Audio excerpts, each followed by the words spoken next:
This is the CHRILLCAST. I'm Chris. And I'm Will. And I'm Smash. And today is Tuber Tuesday. But before we get into that, and we're going to be talking about ReviewTechUSA and Mr. Rich over here. Smash, tell everybody about your channel. I do video game content, I guess is the best way to put it. But sometimes I trail off into other realms. But I'm more focused on video games these days. Former video game tester, former GM for EverQuest, Sony.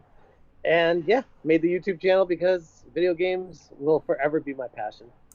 And if you want to know why his mouth is so big in the thumbnails, we'll find out tomorrow on the interview with him. So stay tuned. You'll find out eventually.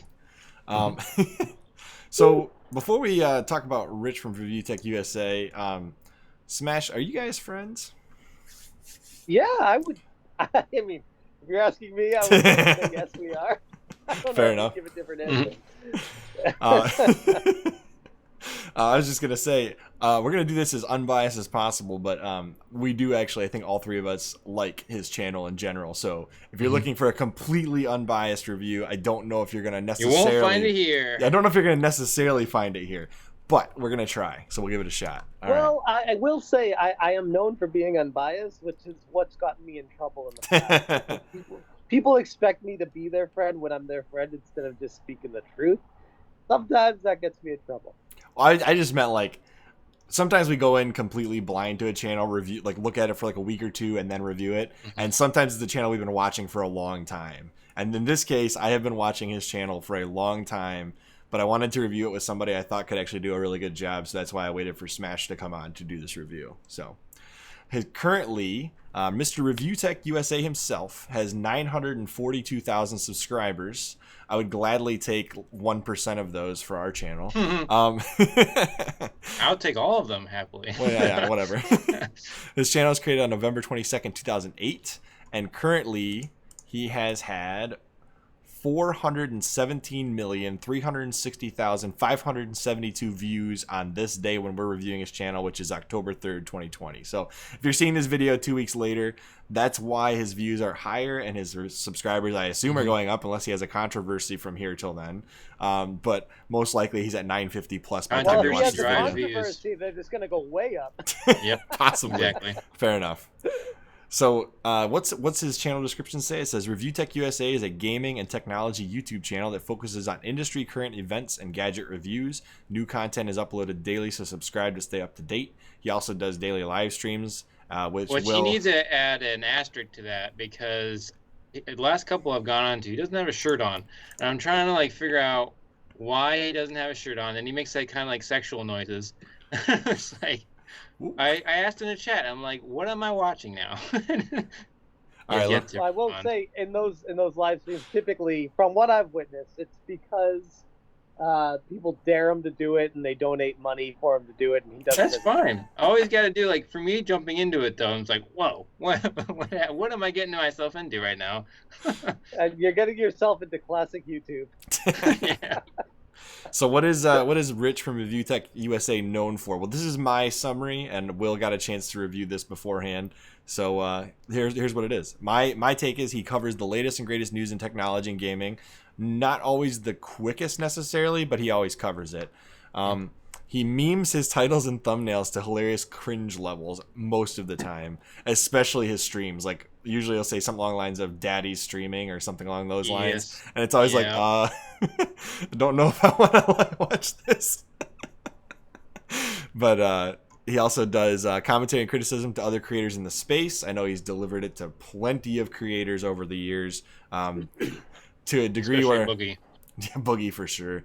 But what I will say is he appears to genuinely care about the platform. He wants other people to succeed despite being critical of them at times. And my personal example is he did like a couple of shout outs years ago for some smaller creators, including a friend of the channel, Punch and Pie, which was really cool because he doubled his subscribers with one shout out. So that just shows you what kind of popularity and power you have as a big YouTuber like Rich is. So if you had to guess, what do you think his oldest video is about on his channel? You guys have any ideas?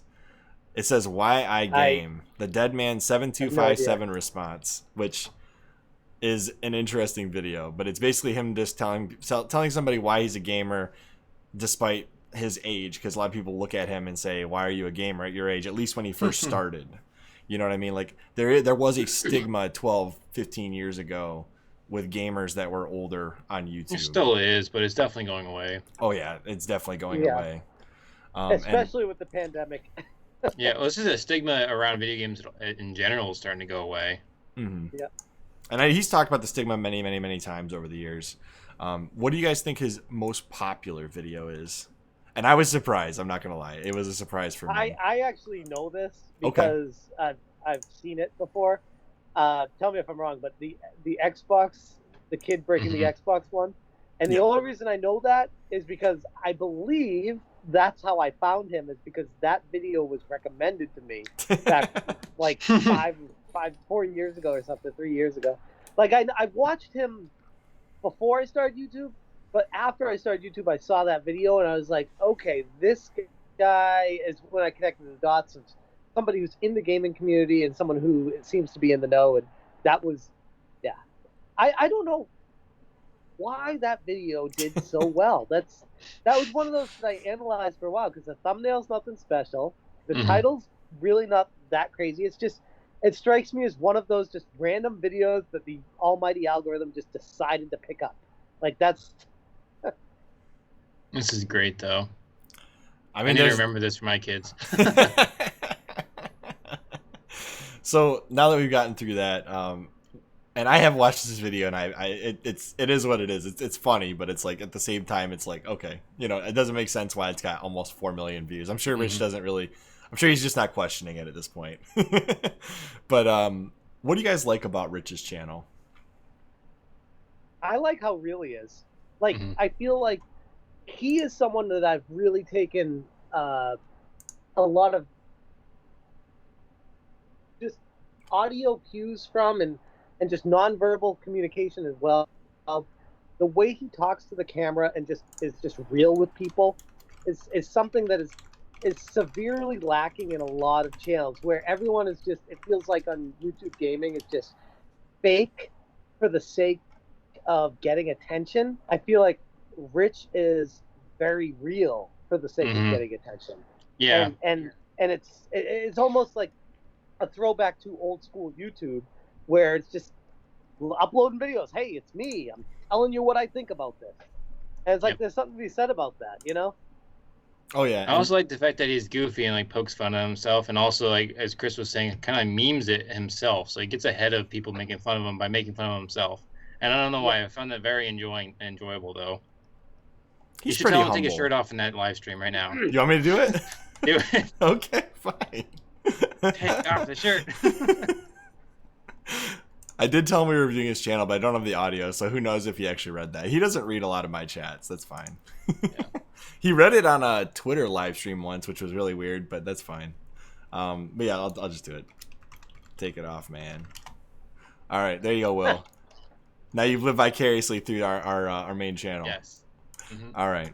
All right, so here we go. What I'm going to say is I find the comment section of his videos hilarious, and like he doesn't ever take it seriously. And that's what I love about his comment section is like people will meme the crap out of him. Well, Rich tomorrow. That's always the top comment. Rich tomorrow. It's hard out here for a pimp. Let's get into it. What? Yeah, I love it.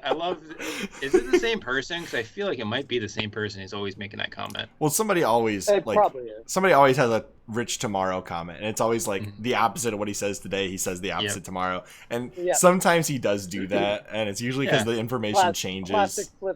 Classic flip flopper. Well, this is how news works, though. Go load up his Twitter bio. I think that's what his Twitter bio even says. Like to your point of memeing himself, he pokes fun at himself. Like he knows he's a flip flopper on stuff. He goes with the flow, but ultimately people give him the benefit of the doubt because he's real. Like I said, where it's like it's okay to change your mind if new facts and evidence are presented to make you feel that way. Let's say YouTube cucumbers flip flopping. Also, yeah, I Yeah, missed the there it is. cucumber thing. Like, he suddenly now hits himself with a cucumber. Like, where the hell did that come from? That was well. I don't know. I think it was a sexual innuendo. It was. It was actually. I think it was related to Belle Delphine, but I can't remember for sure. Yeah, it was just I'm again sure- like Okay. it was like one of his news videos I'm watching. Like suddenly he has a cucumber and he's like he got something wrong, so he smacked himself with a cucumber. It's like, what is happening? I do want to eventually share a Oh, here it personal is. story I had. I do want to share a personal story I had with Rich eventually in this, so let me get to it eventually. Okay. We can. You can do that right now if you want. Go ahead. I mean, while he's gonna be sticking a cucumber down his throat. I'm just saying, like I love the fact that he takes the memes way to the extreme to hilarious results. So I appreciate that about his channel. I like the way he covers things in like short bits. He's not trying to hit that 10 minutes every single time he posts a video. He's pretty concise. He tells you exactly where he's coming from, and he's, like you said, he's just very genuine about it. And then he provides really good criticism to people when they need it. So I just think overall he's a very positive influence. He's super humble too. Like Yes. you wouldn't know, talking to him offline, you wouldn't know that he has nearly 1 million subscribers. You would think he's just like another dude, like a cool dude that has his head on screwed on correctly, you know. Mm. But has his head screwed on correctly to know that he's screwed up, and like to know that he's like not like the perfect person, but he at least can step outside of himself and be like, yeah, I'm not the perfect person. I'm not. Like that's who I am. So there's something to be said for that. Yeah, definitely. And I love his intro that he like slices in after he gives you his quick hot take in the beginning of his videos. Like, like I love that. Yeah. It's just hilarious. That is very catchy. You should look at the PS5 one just real quick to reveal. It just came out like today or yesterday. And you can keep talking. I just want that playing in the background. I want everyone to be uncomfortable with this from his intro. It's all revealed. I'm sure he's gonna get really funny on this one. Yeah. Okay. All right. Fine. All right, Smash. Tell us your story before we tell what he thinks he should improve upon.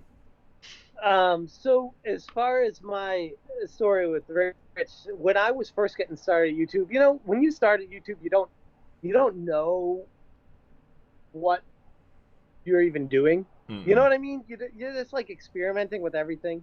Mhm. And one time that I got a review code for a game called Mulaka, and it was about just ancient, I don't remember what it was, ancient Aztec heritage, and you were Native American and running through the open fields. It was very Zelda-like. And for my review video, I wanted to dress up as Mulaka. Mhm. So I put like the white stripes on my face and the headband and I did the whole thing, and it blew up because people were like, "Oh, he's doing blackface. He's doing this." no. The other thing." Oh my gosh. I was like, this is a kid just starting on YouTube, just trying to have fun, you know, like not very innocent, not thinking anything of it. And I'm like, no, it's not blackface. It's like it's war paint. Like that's what Native Americans did back in, like they put the white on them, and they had like a little like brown underneath it, and they're like, oh, that's blackface. That's blackface straight up. And I was freaking out, you know, because it got shared on like an very I don't even know, a political site that was like super against that, and it had all like the stereotypical moms that were like, oh my god, this is what YouTube's become, this Oh that, the other no. thing. And it was like one of those Facebook pages that had like millions of followers that I've never heard of before, but you know how the nut jobs are out there that are very extreme, that follow things. So someone linked it to me in the comment section of the video, like, hey, I found this video through this here, and everyone's saying you're doing blackface. And I'm like, what? And I'm like, because it was my first video that like really blew up, you know. Mhm. Anyways, long story short, Rich reached out to me, and it was like, hey, I want to interview you about that, because I think he's like, I think you're in the right, and I think people really took that the wrong way, and I want to, you know, give you a platform to defend yourself, because right now it's kind of crazy. And I'm like, like you guys say in the pre-show, where like there's going to be controversy that you find. It will find you on YouTube, regardless of you're searching for it or not. It will people Oh, will yeah. hunt you down and find it, you know. And I was like, oh my god, here's my big break with Rich. I'm gonna be on this gigantic channel. I'm a nobody. This is huge. This is where I finally get the attention that I was hoping for. This is after like, I don't know, 6 months of doing YouTube, of going nowhere. And the day came where I was supposed to interview with Rich, and nothing. And I saw him on Twitter. He posted on his phone. He's like, it was during the winter time. He's like, major snowstorm, can't even get to the office, lost all power, got nothing. And Oh, no. no. I was like, oh man, that sucks. I guess we'll just do it tomorrow. And it was like a blizzard, like the blizzard of '78 in Massachusetts, where it was just like no power for like weeks. Oh, no, my gosh. no, you couldn't Oh my even gosh. drive on the roads or anything. And he's like, it was like a week and a half later by the time he finally got back in the office and made a new video. It was like the first time in like his entire tenure of YouTube where he took that long of a break from making videos. He even did like Twitter videos on his phone where he's like, sorry guys, like I don't have power. I can't go to the office. I can't do anything.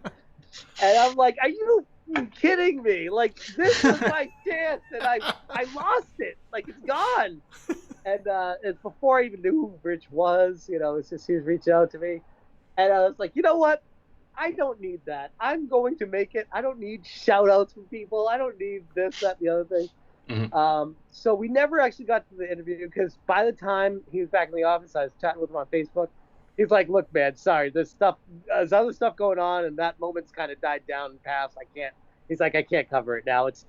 I'm like, I get it. It sucks, but I get it. And I'm not going to hold it against you. Like Pat the NES Punk holds things against him for not interviewing Pat the NES Punk back in the day. And I think Rick really took well to that when I was like, okay, I get it. He's like, really? Okay. And ever since then, we've been kind of tight. Like in the background, like I can chat with him. He chats with me. If I ever want to talk to him, he's there for me. Which is why I said at the beginning, I feel like we're friends, unless he feels a different way about me that I don't. He like comments on this video, why'd you let Smash on here? Yeah, exactly. But as far as I understand, he's still in the Screenwave crew, but he doesn't he doesn't amplify that. He doesn't announce it to anyone. And he, out of everyone in that group, is one that really doesn't give a crap about the videos I've made talking crap about Screenwave Media and the Screenwave Mafia and how they kind of handle things along the way. He's like, I get it, because I do stuff like that in my videos, and I'm not going to hold it against you for doing stuff like that in your videos. That would be so hypocritical. So I really appreciate Rich on a much deeper level than I'd like to think most people do. When I say he's real, I'm not just saying, oh, when he talks to the camera, he's real. Like, in reality, he is a real human being that is, like, very down to earth and very understanding of situations and takes the whole picture into account before making a judgment on someone. And that's why I really respect him. Yeah, that's such a unique quality nowadays. Yeah. I will say this. The one interaction I've had with him where he actually responded to me about something, he was doing a Twitter live stream, and I messaged in the Twitter live stream. I was like, hey, Rich, why don't you come on our podcast sometime? We'll have some fun. And he was like, oh, yeah, it sounds good. Like, live stream in the chat. Like, oh, yeah, let's do this. And then he ghosted me on the DMs. Yeah. I mean, here's the other thing, too. You have to realize he's busy. Someone of his stature, he has, we'll say, 1 million views, 1 million subscribers. We'll round up. Yeah. He must get DMs 5, because I got, what do I have? 13,500, 14,000 subscribers, something like that. I haven't looked at it for a little bit, but I have somewhere around there. And I get DM'd like twice or 3 times a day at that amount. So I could only imagine someone with 1 million subscribers, how many people are hitting them up all the time. So yeah, I try to get back to everyone, but even at my size, it's challenging to keep up with everyone and do my personal life. So I could only imagine getting 100 DMs a day from different people. It's gotta be crazy. You just can't. You've got to do something in your world to make him give a shit. He has to care about you for something beyond just, hey man, I need a handout from you because you're popular. We need you on our channel. Like, Oh, you that's need not what I something was to going happen. for No, real. no, You no, know no, that, no. right? Like, that's not No, it. no, no. I know. I'm saying from his perspective, I that's gotcha. what he gets all the time. That's what I mean. I'm not saying I didn't mean that like that's what you're doing. That's not what I was thinking. I think you would have that's what avoided our gets all- channel if you thought that was what we do. 100%. That's what I'm saying. Yeah, like he deals with that all the time. That you need to reach him on a deeper level, because he's ghosted me on DMs in the past too, and I didn't take it personally because I know how big he is. And I'm like, yeah. Chris does it deeply personally. He stays up at night. Can't lose his sleep over it. No, I've had people where I didn't get back to them right away, and they lost their shit on me, and I'm like, whoa, like yikes, people are psycho. Like, I try my best to get back to everyone, but sometimes I can't right away, or sometimes your question is just too weird for me to respond to. Like, I just don't go there. Like, sometimes, So Rich probably has a similar issue. Yeah, people talk about your personal life. People talk about what you do. It's like, that's I don't want to go there. That's not what my channel is. Right, like, exactly. Why do you care? What do you get out of that? Yeah, that's why when we do these Tuber Tuesdays, we try to stick to like not people's personal life, unless it's like their channel. Like if you're a vlog channel, that's a different story. If they're a vlog channel, yeah. But like for Rich, like I'm focusing on what he does, not on the YouTube, not on what he does offline, other than like the interactions we've had, because he seems pretty cool. Right. But I mean, I have had interactions with him in our personal life, right? And he is like, I feel like he is a friend, like a real friend, like not like, oh, we chat with each other. Like I look at him as like a guy that I'd totally go grab beers with and just shoot the shit with. Like not someone where I'd be in awe of his presence anymore. Back when I first started YouTube, I would have felt like that. But now I'm just like, no, he's just another guy that's really good at talking to the camera. That's the way I look at him. The preview as I was scrolling over one of his videos was him sticking a corn cob in his mouth like really far, and I was like, okay. All right, so let's move on to what are some things that we think Rich should work on going forward with his channel. What are some things that we think he can improve, if there is anything? Sometimes there isn't. I really only have 2 comments. I think his thumbnails are kind of all over the place. They're not super consistent. They're fine. It's just I sometimes don't realize it's him until I see like the actual description, or like I see his little like icon below the thumbnail. And then the only nitpick I have is I don't particularly care for his camera angle. Like I don't know why. From the down up. Yeah, it's just weird to me, and I don't know why he does it. But that's really it. I really like his content, so. I think those are fair criticisms. I would say the one thing I would criticize is sometimes, and this comes with the territory. It's something that I criticize myself for as well. But sometimes he jumps to conclusions to stay on top of the news as fast as he can, instead of being patient for all the facts to come out and make a well-rounded decision on how to handle something. But that, like I said, that comes with the territory when you're trying to break news, and I don't fault them for it. It's just one of those things, like we talked about with the John Hancock situation in pre-game with this. And I'm like, I feel like he kind of mishandled that completely, and he forgot, because he's so down to earth and so real. I think sometimes he forgets that he has an audience, and he has pull, and he has influence over people. So when he makes a decision on what he's going to say about something, it actually does sway the conversation. So he needs to be very careful with how he speaks about some things to make sure that it just doesn't put someone in a positive light when they don't deserve to be, or vice versa. But that would be, like I said, comes with the territory, and a criticism you could give anybody of stature. Yeah, I would say the flip-flopping he does sometimes turns people off from his channel, but that seems like it's probably more his personality than it is him purposefully trying to catch views. And it actually works in his favor, because when he flip-flops, he's got both sides of the story, and then people watch both videos and they're like, wait, which one is it? No, a lot of times it's just... Go on. Go ahead. No, go ahead. You. Oh, I was just going to say, a lot of times, like, when he's flip-flopping, it's not necessarily he's changing his mind. It's like new information came out the following day. I'm just saying people think that he is. People think that he is. And all of the what I was going to say is all of the best YouTubers flip-flop. Oh, yeah. I mean, just look at them. They all make a video and then come out with a different one saying, well, actually, now that I know this, it changes the story because of this. And that's why people tune in. That's why they hit the bell for notifications. They want to keep up to date with stuff. And he at least keeps people up to date, because if he didn't flip-flop, that means he'd give the wrong impression to people and then just be like, screw it, moving on to the next thing. And I wouldn't actually respect him for that. I'd be like, what the hell, man? You got that wrong, and they just moved on. That's messed up. I don't know if I'm necessarily criticizing it, as I am just saying, like, it seems like clickbait, and I don't know if there's a way to phrase it differently where it doesn't feel like... There's nothing wrong with clickbait. No, I'm just saying that some people dislike clickbait. You know what I mean? That's screw them. Like, that's the thing I've learned with YouTube. Like, you don't like clickbait, you're on the wrong platform. First off, that's what YouTube is. Like, learn to love it or move away. But don't complain when you click on a video and it's not what you expect it to be. Mental note, don't watch that guy again if that's how you feel. But complaining about it and then going back to him and complaining about it again and complaining about it again, you actually are helping. You're the problem. You're the problem. You literally are the problem and don't want to admit it.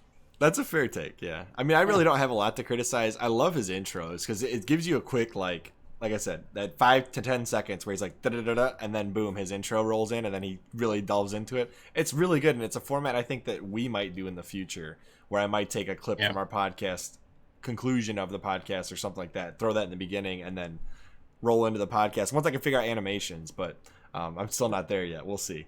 But like I said, even that stuff, I've learned a lot from him on my own YouTube channel to borrow bits and pieces of what he does for his success. So absolutely. I have to thank him for a lot of that. So where do we see Rich in probably the end of 2020? You think he breaks 1 million by the end of 2020? Oh my God, he'll break 1 million before November. Think so? Yeah. What about you, Will? Yeah, I'll say by the end of 2020. I'm not totally certain how fast he's been growing, so I don't want to go out on the limb there too much. It depends on the week. Sometimes he's got a lot of views, and sometimes... Actually, why don't we pull up... let's see what Social Blade says for fun. Social Blade's not very good at predicting things, because like we will sometimes get like insane amounts of subscribers, and it says, "Oh, you're gonna get here in like 2 days," and then it's like, "Nope." Yeah, and then Chris immediately texts me, "You won't believe what Social Blade said." I mean, he could come out with a video that blows. So that's the thing. Should he be there before November? Yes. Will he? It depends on if YouTube algorithm decides to share his videos out and how many videos he makes. I mean, it depends. It depends on a lot of factors. Based on current projections, it's got him in 4 months, hitting about 1 million in 4 months. Okay. Yeah, but you got to remember the million number, it starts to speed up because people start to share it and talk about it. So I think once he gets another 10 or 20,000, it's going to start getting to crunch time with that. And I mean, I could see that happening in 30, 40 days. Yeah. So maybe not by November, but in November, I'll say. Actually, if he gets the new consoles, he'll hit 1 million right away. Right. I guarantee you, if he reviews the new consoles, that's 1 million. One of those unknown things. Like, you don't know if Sony's going to send him a PS5 right now, then yeah, that would probably help him out a lot. Yes. So you never know. Anyway, do you guys have any final thoughts on Rich? I pretty much said it all. I think Rich, if he does watch this, I just want to say thank you for just being real. Yeah. Thank you for the enjoyable content, for sure. Yeah, and Will would like to know about the shirt thing at some point. The shirt, yes. And another thing is I realized, I'm sure that this has been explained in years past, but I really have only started watching him like, middle of last year. So it's only been about a year.